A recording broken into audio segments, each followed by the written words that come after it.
네, 안녕하세요. 이데일리 김경은 기자입니다. 오늘은 저희가 특별하게 1,000만 원으로 3년 안에 300만 원 월배당 만들기의 저자이신 인생업 임승현 작가님을 모셨습니다. 모든 직장인의 바람이 아닐까 생각하는데요. 적은 종잣돈으로 월급을 대체할 수 있는 현금 흐름을 만드는 거 다들 관심이 많으실 것 같은데요. 오늘 3년 로드맵을 중심으로 이야기를 나눠보도록 하겠습니다. 시청자분들께 간단히 본인 소개 그리고 이 책을 쓰시게 된 계기까지 말씀 부탁드립니다. 네, 저는 월급이 끊겨도 두렵지 않은 삶을 살고 싶은 40대 직장인입니다.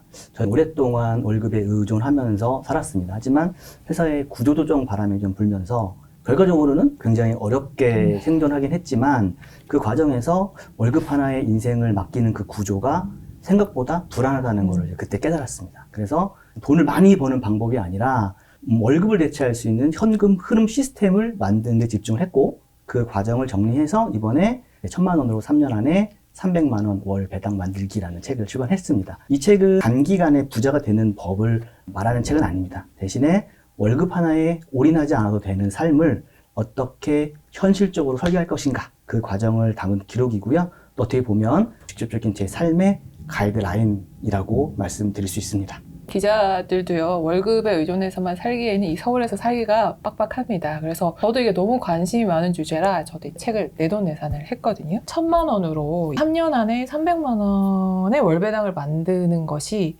현실적으로 가능한가? 라는 의문점들이 많으실 것 같은데요. 여러 가지 장치들, 가정들이 있을 것 같아요. 이 어떤 조건과 구조에서 이 현실적인 것이 목표가 될 수 있을지를 간단하게 개괄적으로 짚어보고 본격적으로 이야기 나눠보겠습니다.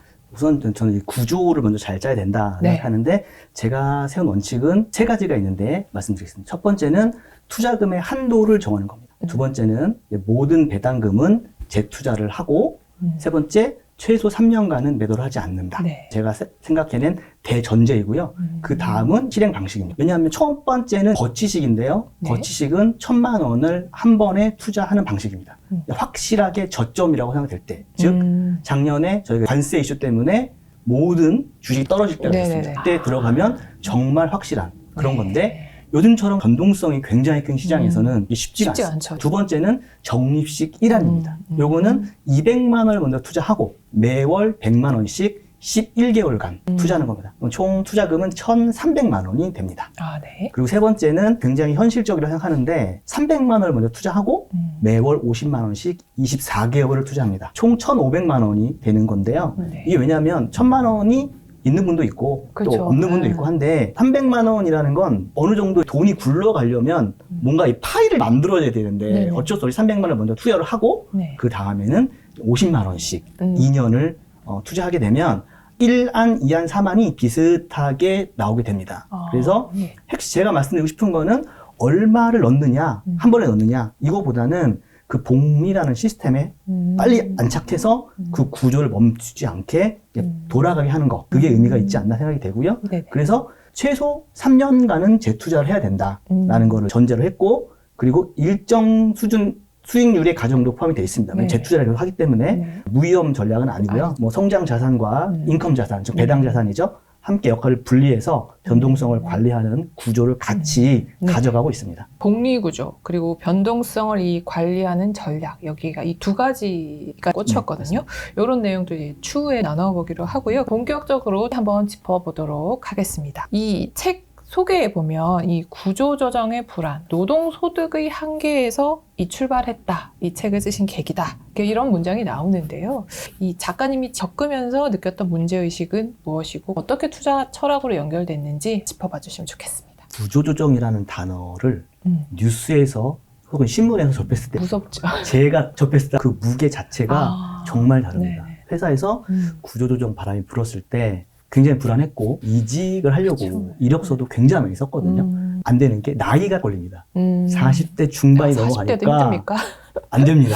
그렇구나.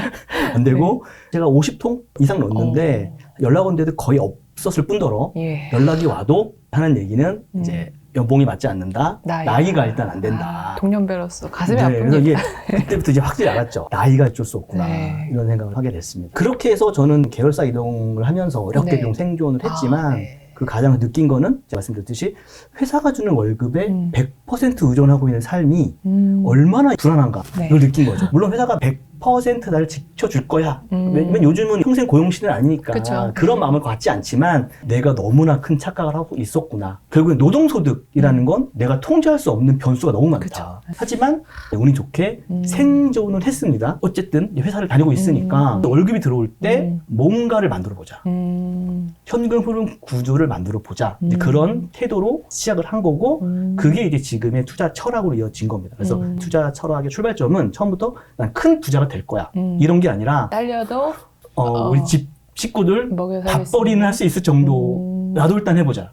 이제 그게 사실은 시작이었습니다. 이렇게 되면 회사 생활도 훨씬 더 이 마음이 편안해져서 잘할 수 있을 것 같아요. 제일 중요한 것이 지출 줄이기, 그 다음에 이 소득 늘리기, 이 두 가지가 나오는데요. 이 월 배당 구조를 만들기 위해서 직장인이 가장 현실적으로 뭘 할 수 있을지, 가장 먼저 실천할 수 있는 건 무엇인지, 가장 중요하다고 생각하는 건 무엇인지, 그 얘기부터 먼저 한번 해볼게요. 네, 지출 줄이기와 소득 늘리기 두 개를 병행하면 네. 가장 좋습니다. 네. 네, 그건 누구나 다 공감하실 거예요. 네네. 하지만 현실적으로 봤을 때 소득을 늘리는 건 생각보다 정말 어렵습니다. 스마트 스토어 하기가 유행이 된 적이 많았어요. 맞아요. 도매에서 해서 네. 하는 그런 것도 많았는데 스마트 스토어를 한다 하더라도 수많은 경쟁자 중에서 고객이 내 상품을 선택을 해야 그때서야 비로소 수익이 발생합니다. 즉 경쟁 관계에서 내가 그 경쟁을 뚫고 이겨야 됩니다.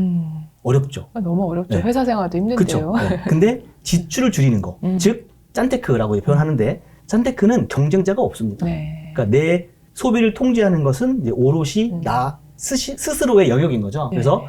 물론 짠테크로 한 달에 막 500만 원 이렇게 줄이긴 어렵죠. 그렇지만 한 달에 50만 원 혹은 100만 원 이런 걸 줄여서 투자 여력을 만드는 거는 충분하다고 생각을 하고요. 그리고 그 돈이 이제 월배당 구조의 씨앗이 됩니다. 저도 그런 경험이 있는데 네. 제가 이제 과거에 한 큰 어떤 사기 사건에 좀 휘말린 적이 있었습니다. 제 잘못은 아니었는데 네. 뭐 법적인 책임은 아니었지만 뭐 도덕적인 책임을 지고서 제가 한 2억 5천 이상을 떠안은 적이 있었습니다. 아이고. 그때가 당시 수도권 한 25평 아파트 한 채 값이었어요.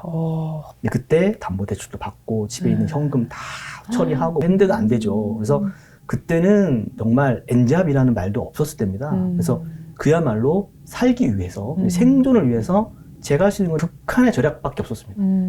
절약을 한 거죠. 잠깐 그 일화를 말씀드리면 그때 이제 아이가 태어난 지 얼마 안 됐습니다. 한 2살, 3살? 3살 요때입니다. 내가 이제 짜장면이 먹고 싶다고 하는데 짜장면 살 돈이 없었습니다. 아이고. 그래서 제가 3분 짜장하고 소면을 어머. 사서 같은 짜장을 한 그릇이면 3분 짜장을 몇 개 사고 소면 하나 삽니다. 그럼 그걸로 몇 번을 할 수 있어요. 근데 그렇게 줬더니 그 꼬마 아이가 그것도 맛있다고 막 먹는 거예요. 저를 이렇게 웃으면서 싹 보는데 그 모습을 봤는데 저는 너무나 마음이 아픈 거죠.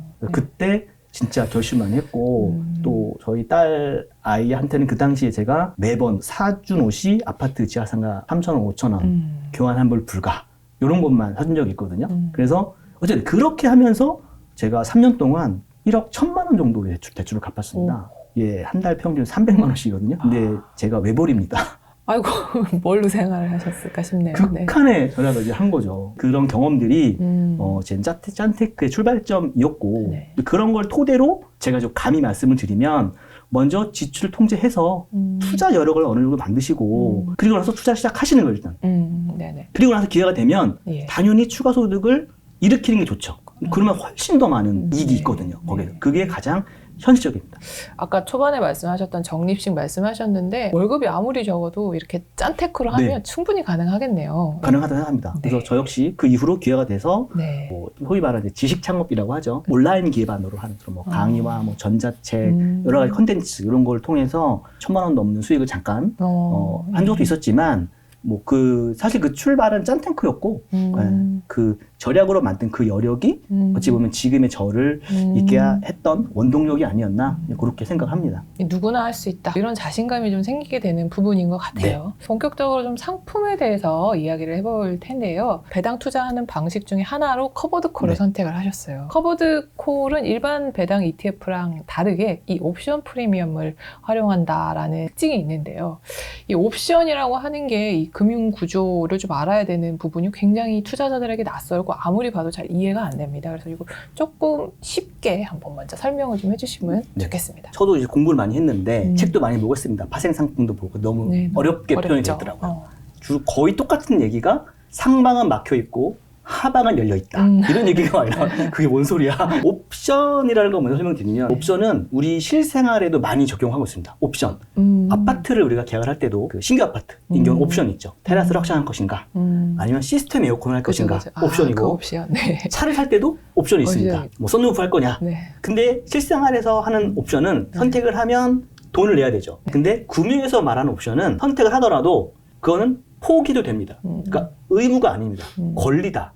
이렇게 이제 구조를 생각하시면 되고 이제 책에 있는 내용 중에 하나를 제가 설명을 드리면 저는 쉽게 말씀드려서 사과농부의 뭐 선도 계약이다. 네네. 이렇게 말씀을 드리는데 일단 저는 그러면 사과농부가 되고 기자님은 도매상이 되시는 걸로 하겠습니다. 도매상. 네. 사과는 매년 출하를 하면 한 상자에 5만 원 정도를 받았습니다. 네. 그래서 저는 올해도 5만 원 정도를 받겠거니 생각을 했어요. 여름에 도매상이 찾아옵니다. 농부님, 제가 지금 5천 원을 먼저 드릴게요. 계약금으로.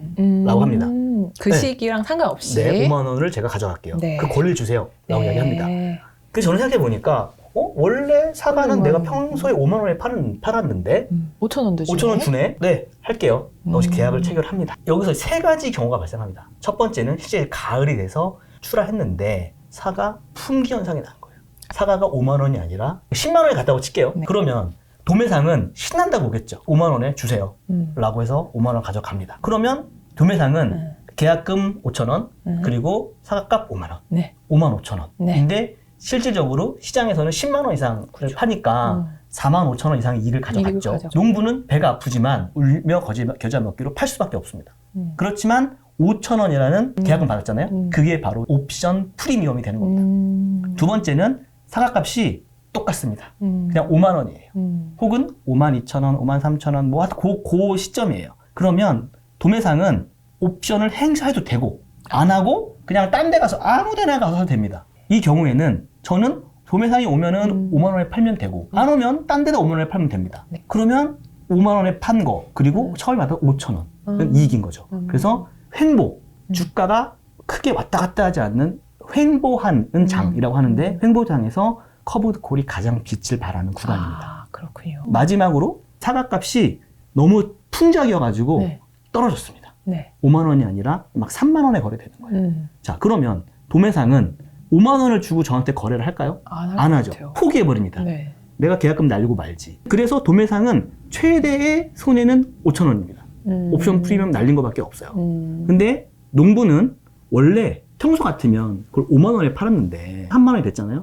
2만 원이 됐어요. 근데 어쩔 수 없이 시장에 2만 원에 팔아야겠죠. 네네네. 그 처음에 받은 5천 원이라는 계약금이 있습니다. 그건 조금 상세가 되는 거죠. 그래서 하락장에서는 커브드 콜도 같이 떨어집니다. 네. 다만 그 옵션 프리미엄으로 받은 것 때문에 하락장에서 약간의 완충은 된다. 하지만 상승장에서 그 이익을 먹지 못하기 때문에 그게 어떻게 보면 커브드 콜이 갖고 있는 단점. 가장 큰 한계다. 네. 이렇게 볼 수 있습니다. 이론적으로는 조금 이해가 됐습니다. 근데 이거를 좀 실제로 운영하면 또 느낌이 좀 다를 것 같아요. 네. 상품도 되게 다양하고요. 네네네, 그래서 맞습니다. 투자자들이 봤을 때 이 구조적인 어떤 한계도 있을 것 같아요. 투자자들이 이건 꼭 알고 넘어가야 된다. 그리고 이거는 진짜 장점이다. 실제 투자를 했을 때 그거를 조금 이렇게 현장감 있게 네네네. 한번 풀어봐 주신다면. 일반적인 배당주도 많이 갖고 있지만 커브드 콜을 일부 투자하면서 느낀 거는 딱 하나입니다. 커브드 콜의 본질은 옵션이 아니라 기초 자산입니다. 그러니까 커브드 콜은 자기 혼자 할 수 있는 없거든요. 사실 커브드 콜은 배당주가 아닙니다. 기술주의 탈을 쓴 배당주입니다. 그래서 보통 보면 뭐 엔비디아를 추종하는 커브드 콜, 테슬라를 추종하는 커브드 콜, 결국엔 다 기술주를 추종하거든요. 커브드 콜은 결국엔 기초 자산 플러스 옵션 자산의 결합 구조인데, 그렇기 때문에 기초 자산이 장기적으로 우하향하면 옵션 프리미엄, 그러니까 소위 말하는 배당금이라고 표현하면 배당금을 아무리 많이 줘도 줄 수밖에 없어요. 왜냐하면 50달러에서 5% 주는 거랑 25달러에서 같은 5% 주는 거랑 배당금 차이가 크거든요. 그래서 결국에는 우하향하는 게 아니라 우상향하는 주식을 찾을 수밖에 없습니다. 그러니까 우상향한다면 상승장에서 일부 내가 포기하더라도 계좌는 성장합니다. 그래서 무엇보다도 우상향하는 그런 가능성이 있는 기초 자산을 찾는 게 골라야 가장 중요하고 네. 그거를 전제를 했을 때 제가 체감한 장점은 두 가지인데 첫 번째는 현금 흐름의 가치성입니다. 그러니까 현금 흐름이 바로바로 나옵니다. 어쨌든 주가가 오르는 전제로 우리가 했지만 네. 사실 뭐 주가는 추경처럼 요즘 이제 매주 나오는데 현금 흐름이 계속 들어옵니다. 근데 이게 또 느낌이 또 달라요. 일반적인 기술주를 투자했을 경우에 갖는 저는 이제 엔비디아 같은 경우에 제가 한 700% 정도 되거든요. 저희 딸아이는 800% 정도 되고 저는 22년부터 투자를 했습니다. 실물 투자를 하신 거. 엔비디아 직접 한 거죠. 근데 이 700% 800% 하는 느낌하고 네. 이거는 매주 계좌에 배당금을 딱딱 꽂아주거든요. 그 카톡 알림이 탁 왔을 때 또 그 느낌이 다릅니다. 그래서 약간 두 개는 비교할 수 없지만 네. 배당 투자도 괜찮은 이제 방법이라고 생각을 하는 거죠. 네. 두 번째는 변동성의 완충 효과인데 아까 말씀드렸듯이 횡보장 혹은 완만한 상승장에서는 옵션 프리미엄, 그러니까 방어막적인 역할을 하면서 좀 저한테 되게 유리하게 돌아가는 거죠. 그런 것들이. 하지만 아까 말씀드렸듯이 커버드 콜은 구조적인 한계가 있습니다. 네. 그러니까 가장 한계는 상승장에서 수익이 제한된다. 이게 가장 큰 거고요. 두 번째는 분배금이 일정하지 않다는 겁니다. 그러니까 제가 제 계좌에 있는 커버드 콜에 있는 금액은 1,800만 원인데요. 25년도에 제가 1년 동안 받은 배당금이라고 표현할게요. 배당금이 1,100만 원입니다. 그럼 세후로 60% 정도 됩니다. 수익률이 엄청나다. 와. 그렇죠. 근데 이게 많이 나올 때는 150만 원 이상이 나온 적이 있고요. 월요. 네, 월. 적게 나왔을 때는 50만 원 정도 나온 적이 있어요. 그러니까 3배가 차이 나는 거예요. 근데 이걸 가지고 내가 노후에 생활하겠다. 그런 마음을 하시면 안 되는 거죠. 어떤 달은 막 400 나오고 그쵸. 어떤 200 나오고 불안하거든요. 그래서 그렇게는 안 된다라고 이제 말씀을 드리는 거죠. 그래서 그런 것들이 충분히 단점이 있기 때문에 이 한계를 어떻게 극복할 것인가. 보완 전략을 제가 함께 사용을 합니다. 첫 번째는 투트랙 전략입니다. 어떤 걸 투트랙하고 있느냐. 커버드 콜만 보유하는 게 아니라 굉장히 우량한 기초자산, S&P 500이나 나스닥 100, SPY나 QQQ 같은 ETF, 지수 ETF죠. 네. 그리고 요즘에 미국 증시를 견인하고 있는 빅테크 7, 매그니피센트 7. 근데 MAGS라는 ETF가 있는데요. 요거 한 주를 갖고 계시면 M7을 모두 갖고 있는 거랑 똑같은 효과가 있습니다. 지금 보면 과거 10년 수익률을 보면은 S&P 500이 대략 250% 정도 되고 나스닥 100이 거의 한 500% 정도 됩니다. 야, 연 25%, 연 50%네요. 네. 그리고 MAGS ETF가 생긴 지 3년이 채 되지 않습니다. 좀 빠져요. 근데 그걸 2년 한 10개월 정도 될 거예요. 근데 누적 수익률이 150% 넘습니다.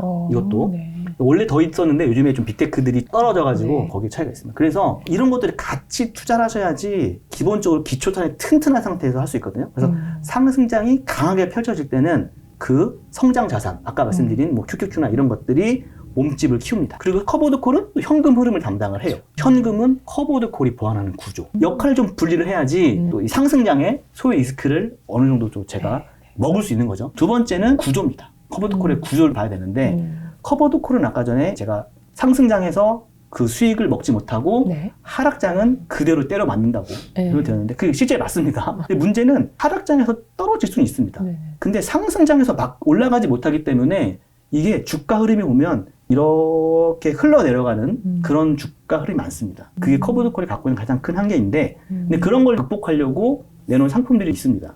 예를 들어서 라운드 힐이라는 운용사가 있는데요. 거기에 상품 중에 W가 들어가는 게 있어요. 끝에. 그러니까 예를 들어서 아까 제가 엔비디아 설명했는데 엔비디아는 NVDA입니다. 네. 근데 NVDW라고 네. W가 들어가는 게 있습니다. 근데 이거는 기초 자산을 1.2배를 추정합니다. 레버리지가 붙었어요. 그래서 만약에 엔비디아가 1%가 상승하면 얘는 1.2%가 떨어집니다. 오. 반대로 1% 떨어지면 1.2% 떨어져요. 그래서 제가 아까 계속 말씀드린 게 우상향하는 기초 자산을 찾아야 된다라고 말씀을 드린 거고요. 근데 이 1.2배 추정하는 이 구조가 커버드 콜이 상승장에서 그 수익 제한되는 그 상승장에서 따먹지 못하는 그 과실을 얘가 먹게 해줍니다. 커버드 콜이 이렇게 내려가는 구조인데 얘가 그걸 보완해서 따라 올라갑니다. 네네네. 그리고 만약에 저는 이제 배당금을 재투자한다라고 했잖아요. 배당금을 재투자한 가정까지 한다면 커버드 콜 ETF는 본주, 기초자산의 수익률을 상회하기도 합니다. 만약에 엔비디아가 100%였다면 이거는 110%, 120% 이렇게 되는 거죠. 그래서 그런 구조적인 차이를 이해하고 접근하셔야 된다. 세 번째는 제가 세 번째에 배치했지만 되게 중요한 비중 관리입니다. 커버드 콜은 포트폴리오의 전부로 하시면 안 됩니다. 네, 이게 중요하군요. 네, 극히 일부입니다. 제가 뭐 1,000만 원 말씀드린 것도 그렇게 말씀드린 거고, 왜냐면은 아무리 그래도 기본적인 리스크를 갖고 있는 태생이 그렇습니다. 그래서 이거를 올인을 하면 안 된다라고 말씀드리는 거고요. 그래서 결국에는 성장은 기초 자산이 만들고 현금 흐름은 커버드 콜이 보완하는 구조, 이걸 분리를 하고, 네. 그럼에도 불구하고 얘는 적은 금액을 투자해서 복리로 키워나가는 구조를 만들어야 의미가 있다. 여기서 나온 현금을 재투자해서 키우는 거. 네, 그렇게 저는 해야지 의미가 있다라고 네. 생각합니다. 그러면 책에서 보면 이런 문장도 있어요. 이 단순히 커버드콜 ETF 고를 때 분배율만 보고 고르면 안 된다. 이런 말씀을 하셨거든요. 되게 위험하다. 이렇게 말씀하셨는데 뭘 골라야 될지 되게 혼란스러운 것 같아요. 이 책에 보면 상품들이 굉장히 많이 나열되어 있어서 정독을 하시면 도움이 될 것 같기도 하지만 오늘 또 한번 포인트를 짚어주신다면요? 네, 제가 체크 포인트를 말씀드리면 첫 번째는 무조건 우상향하는 기초자산이어야 합니다. 골라야 된다. 두 번째는 우상향하려고 보려면 산업이 어떨지 네네네. 거의 커버드 콜은 AI로 이루어진 게 되게 네. 많거든요. 산업. 그리고 실적의 구조가 견고한지 즉 그 기초자산의 실적이 잘 나오고 있는지 이렇게 봐야 되는 거거든요. 그러니까 예를 들면 저희가 스트래티지라고 코인베이스 이런 거는 비트코인, 코인을 기반으로 했던 건데 한때 많이 올랐다가 지금 많이 떨어졌거든요. 네. 근데 그런 것들은 지금 분배율이, 배당률이 엄청납니다. 뭐 150%, 200% 정도 되는데 그거는 얘가 많이 떨어졌기 때문에 네. 주가가 떨어졌기 때문에 결국에는 배당금 나누기 주가가 배당률이거든요. 그래서 떨어진 거예요. 그래서 200%가 나오는 겁니다. 좋은 게 아니네요. 네, 실제로 네. 보면 이렇게 떨어집니다. 그래서 이제 그런 200%라는 거에 이제 혹하면 안 되는 거고, 같은 뭐 3, 40, 또 되게 높은 거죠. 네, 이렇게 보면. 네, 네. 그런 것들. 근데 예를 들어서 제피나 제피큐, 뭐 이런 것들은 뭐 8% 혹은 10% 초반 이렇게 주지만 얘는 커버드 콜의 상승장도 좀 먹을 수 있게 설정이 돼 있어서 상승장을 또 꾸준히 따로 올라갑니다. 그러니까 이런 것들을 꾸준히 하시는 게 더 나을 수도 있는 거죠. 그리고 두 번째는 또 반복적으로 말씀드리지만 옵션 전략의 구조다. 이거죠. 자산이 아까 쭉 흐르는 구조인지 100% 커버드 콜만 하는 건지 아니면 제가 말씀드렸듯이 1.2배로 뭐 기초자산을 추정하는지 제피나 제피큐처럼 뭔가 다른 뭔가 있는 건지 이런 것들을 좀 보셔야 되는 거고 세 번째는 분배금의 지속 가능성입니다. 아까 제가 제피큐라고 말씀드렸는데 제피큐랑 비슷한 게 나스닥 기반한 게 QYLD입니다. 글로벌 X에서 하는 건데 비슷한 나스닥을 갖고 있지만 QYLD는 주가가 흘러내립니다. 서서히 장기적으로 흘러내려요. 근데 JPQ, JEPQ죠. 네. 요거는 딱 그래프만 보셔도 두 개가 달라요. 흘러내리지 않고 얘는 살짝 상승장을 따라 올라가는 구조가 돼 있어요. 근데 QYLD가 대략 한 12에서 13% 정도의 배당금, 배당 순위라고 표현하자면 네. JPQ는 대략 뭐 한 10% 왔다 갔다 합니다. 2% 정도 차이인데 오히려 주가가 상승하기 때문에 네, 이쪽이 더 나올 수 있는 거죠. QYLD는 처음에 출시했을 때는 한 주당 0.2 초반을 줬다면 네네네. 지금은 더 떨어져갖고 0.1819 이렇게 줍니다. 그거는 매월 QYLD는 월 1% 추구하거든요. 네네네. 주가가 떨어졌잖아요. 같은 1%를 주더라도 20달러일 때 1%와 18달러일 1%는 다르거든요. 다르죠. 분배금도 서서히 줄어드는 구조를 보이는 겁니다. 분배율은 높아도 분배금은 오히려 줄어드는 네. 구조군요. 기초자산이 중요하다는 말씀을 네, 계속적으로 그렇게 반복적으로 해도 계십니다. 굉장히 중요하다. 저도 자꾸 얘기를 해주시니까 딱 이해가 됐습니다. 네.